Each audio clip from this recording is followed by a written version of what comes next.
Hello and welcome to hearing here from DMU. Homerix Keys, waving enthusiastically to you.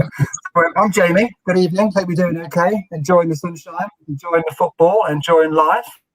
Joined by my colleagues Dal and Eric. We're here to talk about the concept of clearing. Now, we are well aware that it is in the middle of June, and normally people don't think about clearing until it comes around to August and results day and those types of things there. And the main element of clearing is indeed around the date you get your A-level results, your BTEC results, your Scottish Highers. But in reality, clearing is a slightly more all-summer piece, and it's definitely something you want to think about in advance. It's all about planning. It's all about understanding the process. It's all about de-risking your options. And obviously this year, you've had in your sixth form or your college environments as weird a year as you could ever have asked for. You've not been able to have your full year of teaching. Your year 12's been interrupted extensively as well. Then at the end of it, you've not actually completed a full set of exams. You've done these kind of internal assessments. So you're waiting for these teacher assessed grades. What will they like? How generous will they be? Will they play me to my strengths? Will I get what I hope for? So what we're going to try and talk through now, and we shan't be any more than half an hour, so we shan't take up the whole of your evening, is to try and give you a bit of an idea as to how the clearing process works, but in particular how it works in this early window here during June and into July.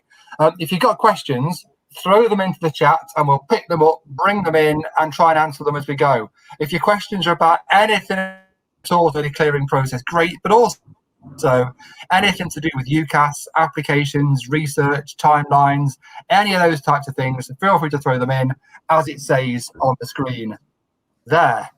So let's get started.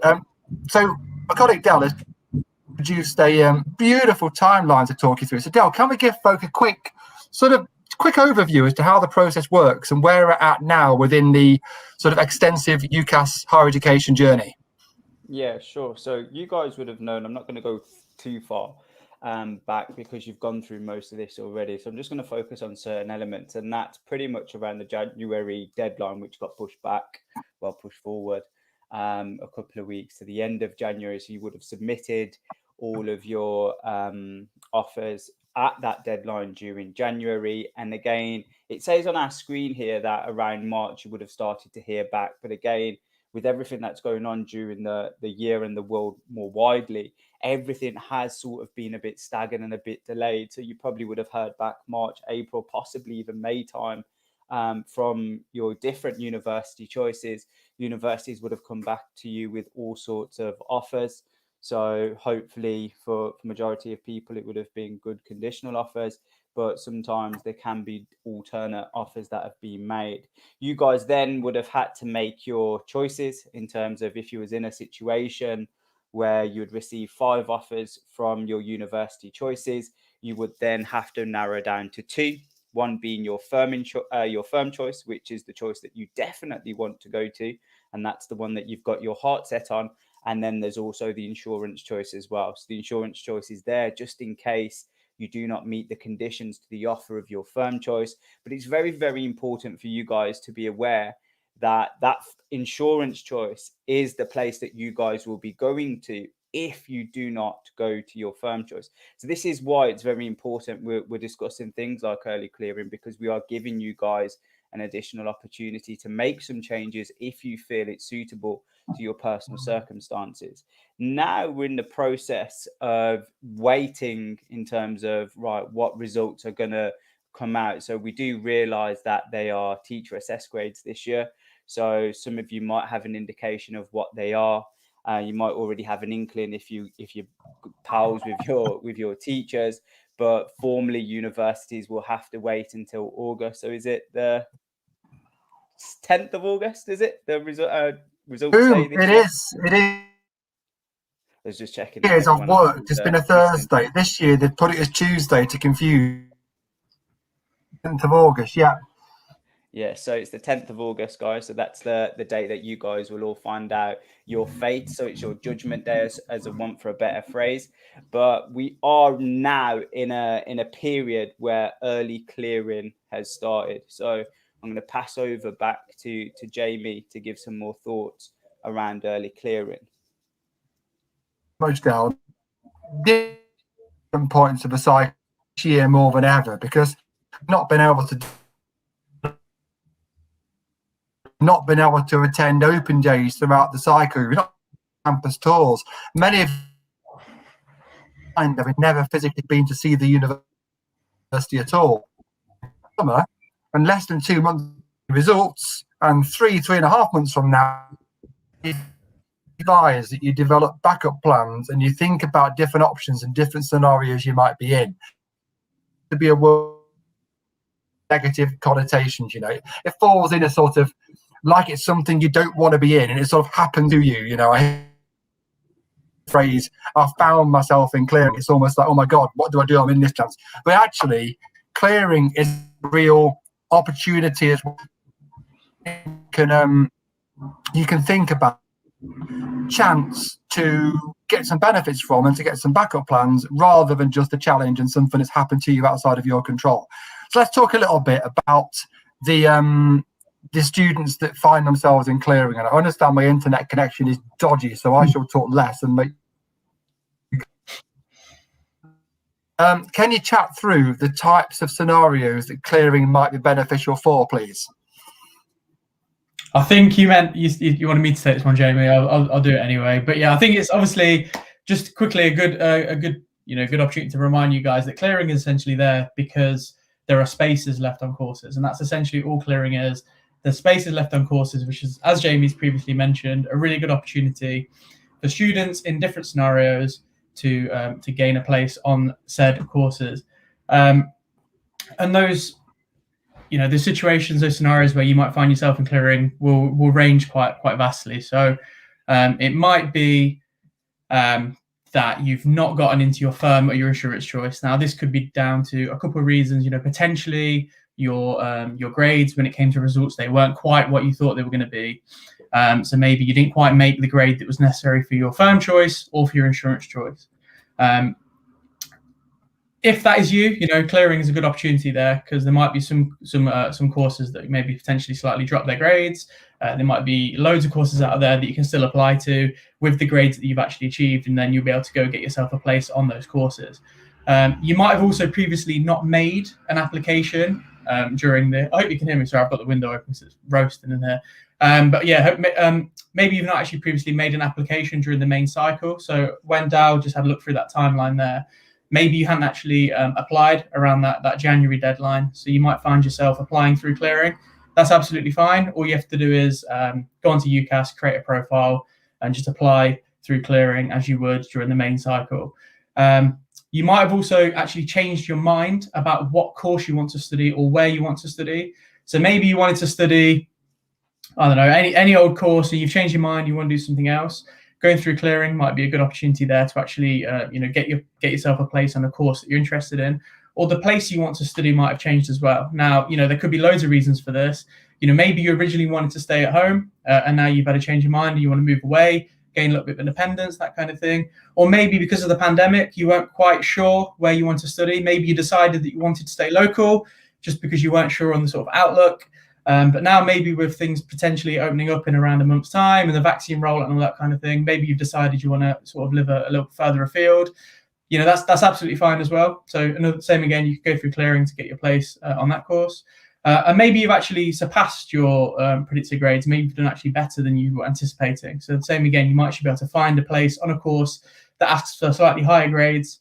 And that could be another chance there for you to gain a place on that course as well. But just obviously quickly mention, thousands of students do go through clearing each year. So it is a really good opportunity there for lots and lots of students to get places onto those courses that do have places available. One thing I just want to pick up on there before Jamie comes back in and gives him time to sort out his internet is that you could be in a position whereby you haven't considered university at all during this cycle. So you could be a student who, when the cycle started, so if we refer back to the graphic that I was talking around in September of last year, where you're supposed to do all that research in the September where you would have started your UCAS application, you might have been in a situation where university wasn't even on your radar.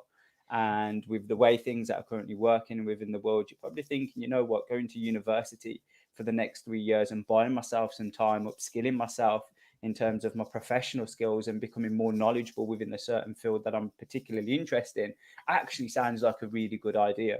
So you can also utilize clearing and early clearing to your advantage here. So you do not have to wait in terms of waiting towards results day to come out for you to take an action in regards to you guys getting your offer to come into university. So you can get in touch with universities and sort of starting to have these conversations around the different types of courses and to see whether you fit the criteria that we're looking for. And then you can start working on the UCAS application as well. So if you are in a position, if you are watching this and you haven't started it at all, please do not be put off, because there's a lot of support at hand.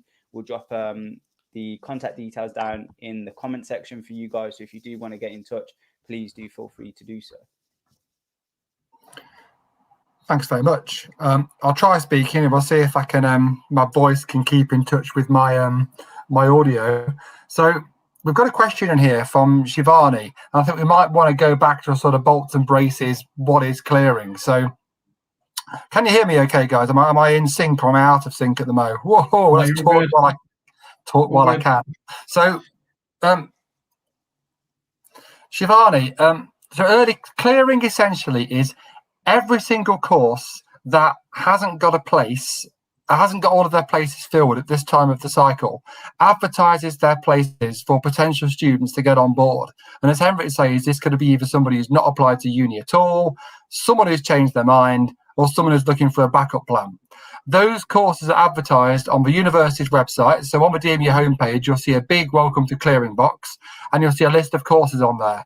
All of those courses are undergraduate courses that have still got potential spaces available for it. What you'll do is you'll browse that list of courses, then there'll be contact details for the university's inquiry team. This will be phone, email, or WhatsApp as the primary inquiries. As is literally, we'll replace your message with this one here. So you give this hotline a call between 9 to 5, Monday to Friday. Staff will pick up the call, and the most important thing they'll be able to give you is some advice and some support. You'll be able to tell them where you are in the process, what your situation is, have you applied, have you not applied, do you know what you're doing, do you not know what you're doing, and they'll be able to talk you through the process, talk you through your options, and give you some good advice to help you move forward through the process. And if you don't fancy the phone conversation, you can use WhatsApp instead, and again, you'll get back on that. Once they've had the chat, if you're eligible for a place on one of those courses, they can make you what's called a verbal offer. Essentially, they'll chat over the phone, the WhatsApp, or the chat.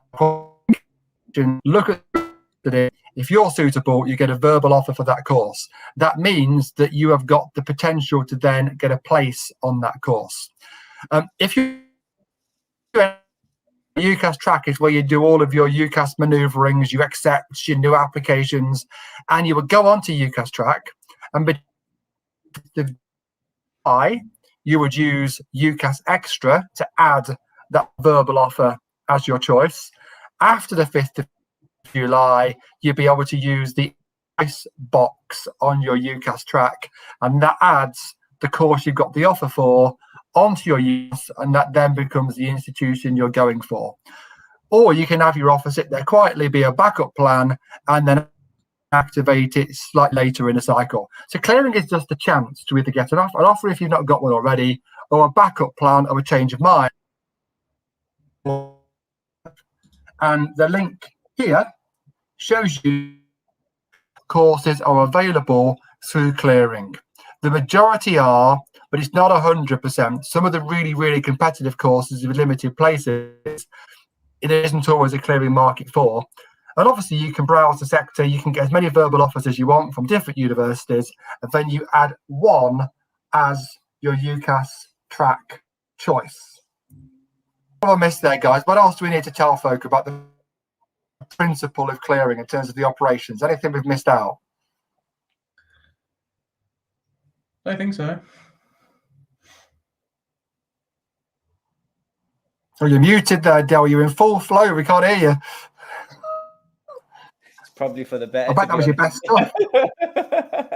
I was just saying, not really, to be honest. I feel like you covered everything. For me, the biggest thing that I would say to anyone watching, if you are in a position where you are considering going through clearing, but it does seem a bit of a minefield and you're not used to any of this terminology, then just please do not hesitate to get in touch. And I think that's the most important thing. So once you have made contact with one of our representatives, they'll be more than willing to help you and talk you through the different types of terminology and the different stages. So we work with clearing and UCAS year by year, and it always seems a bit tricky to understand, even for me, was speaking on my own behalf, for me personally, in terms of the different types of things that are going on, how to accept an offer, what is a verbal offer, and we'll be more than willing really to sit down and talk to you guys so you understand the process ahead and the different caveats that come along with receiving your offer over the phone.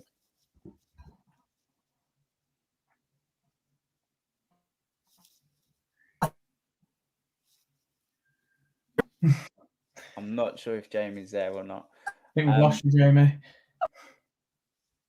What we'll do, Henrik, do you want to go on to clearing in terms of getting this offer? So if a student does phone up, if they utilize the phone number or if they get in touch during WhatsApp, do you want to have a quick glance over the different types of things that they would need and what they can expect when they do call us? Yeah, of course. And first thing as well, the actual process of getting an offer is super straightforward.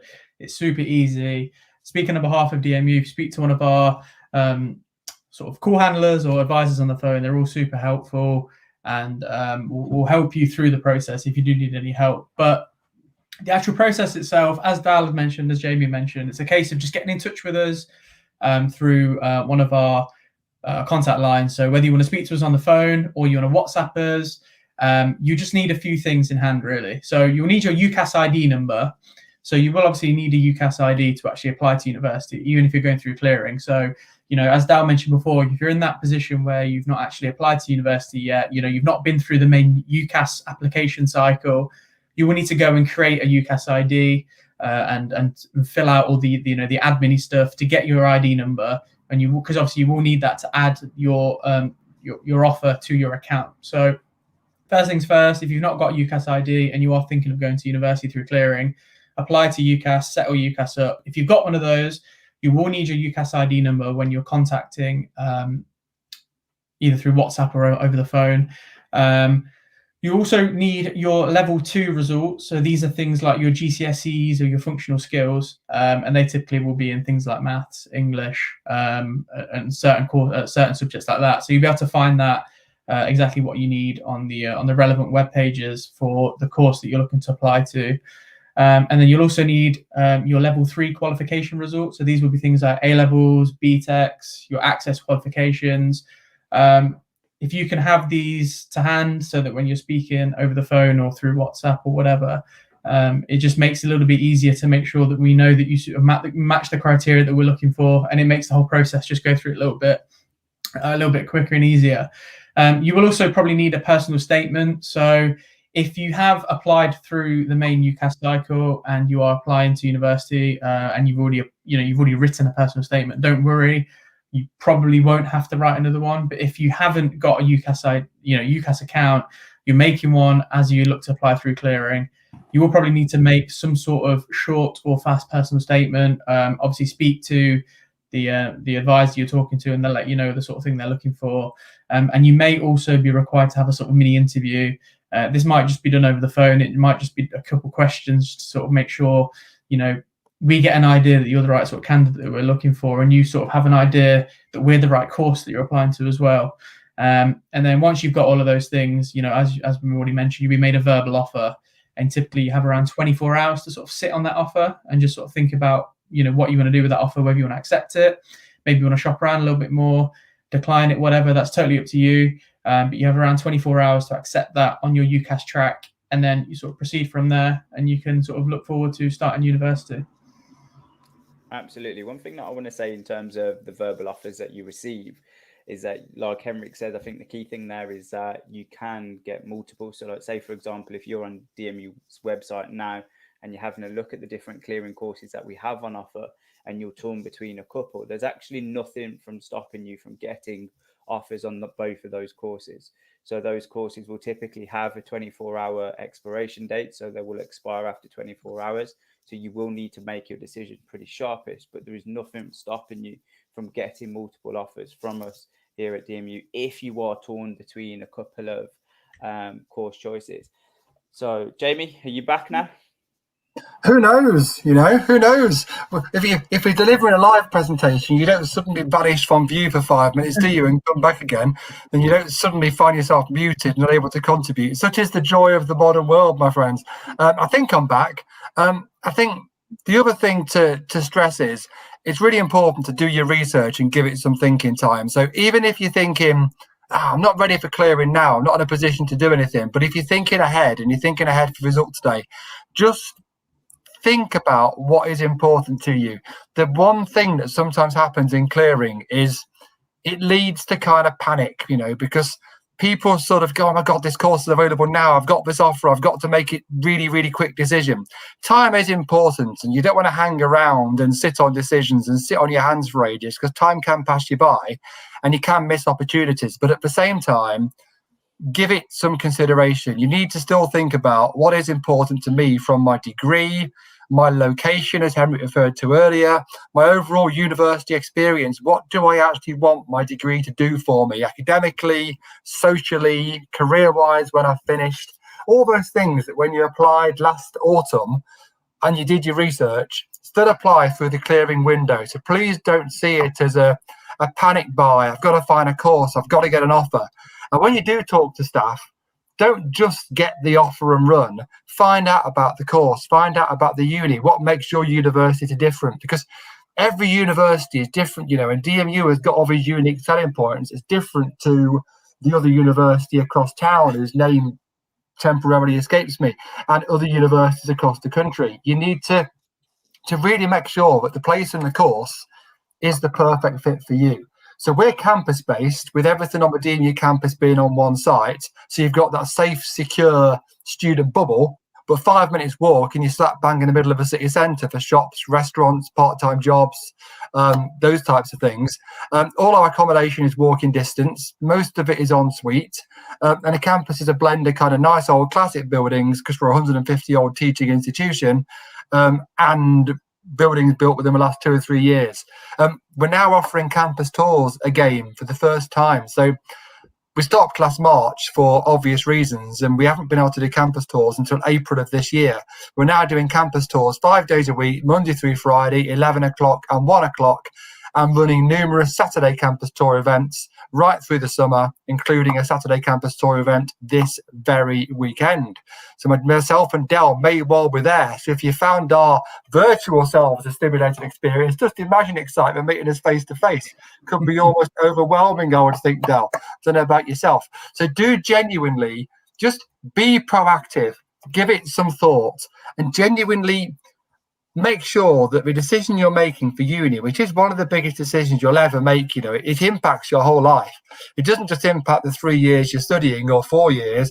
It impacts the people you meet, the places you live, the money you earn, and the lifestyle you lead. So it really, really is a big decision. Please do not panic buy. Please give it some careful and thoughtful research and consideration. So I got as much as I could in there before I went offline again. I thought I'll blast loads of info in. We've also got an open day coming up imminently, haven't we, Del? Which we're hoping people can join us on. We do, yeah. So our open day is happening on Saturday, the 3rd of July, and we're really excited about this event because it's the first time that we can actually accept and really welcome students onto our campus. So we really do have a beautiful campus, and it's a shame that students haven't been able to come and experience it over the past 18 months or so. So we're really looking forward to that. So if you're in that position where you're not quite happy with the choices that you've made so far in terms of your different offers, and you want to see our campus before you make that decision, or you phone us up and now you've received your offer and you just want to come over and have a look at what the campus has to offer, please do come down on Saturday, the 3rd of July. So that will be a face-to-face will still have social distancing. Is that correct, Jamie? So there will be an element of social distancing. There will. I mean, the announcement last night off the government pretty much makes it a diktat rather than an option, but we're planning that route anyway. So it'll be a big event, lots and lots of atmosphere, but at the same time, within all the sessions, there'll be socially distant spaces. So a lecture theatre that might have held 200 now holds 50, with family groups sitting together and then spaces before, to the side of and behind. So yeah, social distancing throughout the event, particularly focusing on those indoor spaces. Cool. And I've posted that link in there because it's really handy going to a university open day, because you do get the option to speak to the staff. You do get the option to speak to the students as well. So you might have some questions about the different types of opportunities that you guys might come across during your time here. You might want to check out the gym. I know for me, that would be a massive thing that I would want to have a look at if I'm going to a university for 3 years. And you do get the option to do that. But going back to the narrative that I was saying before, you might be in a position where you're unsure of the course that you want to go on to. So coming to a university open day and coming down on the 3rd of July, you get the opportunity to sit in those taster sessions. You'll get the opportunity to have a look and have a sample of what that course actually entails, what different types of modules will be on there, what's the assessment methods, how much contact time would you have with the academic staff. So there's a lot of benefits for you guys in order to come down. And also, if you can't make the open day, there is always that option of having the campus tour, because the campus tour will also do a similar thing in terms of showing you around the campus, but obviously you won't get that interaction in terms of the different types of sessions that we have on during the open day. So please do check out the links. I've posted it on YouTube if you're watching on YouTube, and I've also posted it on Facebook for you guys. Cheers, Dal. I mean, you can't sort of overestimate that physical experience of going to a place. It brings the heart and that feeling into it, you know. So you're not just researching the stats and the on-paper comparisons. You're getting that feeling. What's it really, really feel like? And that's a really important part of the process. A couple of questions to pick up before we move towards a close. So from the point of view of a deferral here, for yourself, Ant, I would suggest that you get in touch directly with our inquiry team and pick their brains on the best process. You could absolutely defer your offer, but whether you're best to pay your deposit now or just keep it sat there as a unconditional for next year, they will be able to advise you. So ring up the inquiry line, the phone number will be in the chat. And then when it comes to the question here, you can log on to your UCAS account and start creating that account from pretty much now, actually. But the main application window itself to submit applications in 2022 opens in the middle of September. So you're best to use the summer for research and get prepped, and then you apply during the autumn term to start next year. If anyone's waiting for offer letters and whatnot, again, the phone number and the WhatsApp we shared, you can message via that. Doesn't go through to the admissions teams directly, but the people picking it up can chase on your behalf. As ever, there's a huge amount of volume coming through to the admissions team. So there's normally a short lag in turnaround, but hopefully not too long. And in terms of email as well, you can email us on enquiry@dmu.ac.uk. So if you don't want to WhatsApp or send us a phone call, enquiry@dmu.ac.uk is the live phone number as well. Anything else we need to tell these lovely people, Del and Henry, before we allow people to depart and enjoy some sunshine? Not from me, no. I think smashed it. Woohoo, I think so. So the landing page that we shared about clearing really is the hub of where all the information's at. So anybody looking at clearing, wanting to know about some advice and guidance, some courses, or thinking, where can I catch these guys for the next live stream? That clearing landing page is going to be the absolute best place to go to in terms of finding out all the information that you need. All it remains now is for me to thank very much Henrik and Del for joining me this evening for this stream. Thank you guys for watching, and just be proactive, keep your finger on the pulse, keep in touch with the uni, and we look forward to seeing you as many as possible, either this September or Septembers in the future. And hopefully see you on campus, see you for a normal kind of non-COVID experience. And we're really, really looking forward to, life returning to normal, and you yourselves having a very positive student experience with DMU. Thanks for watching. Thanks for engaging, Del and Henrik, and I'll catch you all later. Cheers. Bye.